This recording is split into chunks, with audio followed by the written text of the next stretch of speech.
தக்காளி சாதம் செய்யலாமா பிரியாணி ஸ்டைல், அதுவும் ரொம்ப ஈஸியாகவே செஞ்சிடலாம். வாங்க எப்படி செய்கிறான்னு பார்க்கலாம். ஒரு குக்கரில் வந்துட்டு எண்ணெய் ஊற்றிட்டு நான் கொஞ்சமாக நெய்யும் விட்டுருக்கேன். அதுக்கப்புறம் ஸ்பைசஸ் எல்லாம் ஆட் பண்ணிக்கோங்க. அது நல்லா லைட்டாக ப்ரௌனிஷ் ஆன உடனே கூட வந்துட்டு வெங்காயம் எடுத்துக்கோங்க. ஒரு வெங்காயம் எடுத்துருக்கேன், நீல வாக்கில் நல்லா நறுக்கிக்கோங்க. கூடயுமே நல்லா பச்சை மிளகாவும் எடுத்துக்கோங்க. அதே ரெண்டையும் நல்லா போட்டு வதக்குங்க. அதுவுமே லைட்டாக ப்ரௌனிஷ் ஆகணும்.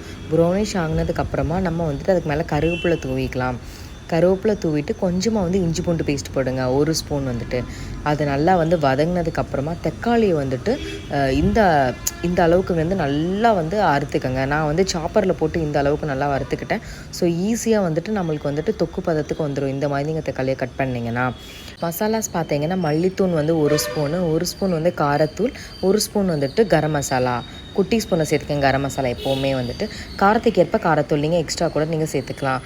இதை நல்லா வந்துட்டு இன்னுமே வந்துட்டு பச்சை வாசனை போனதுக்கப்புறம் தேவைக்கேற்ப உப்பு மட்டும் போடுங்க. கூட வந்து மல்லித்தலை புதினா தலை போட்டு நல்லா கிண்டி விடுங்க.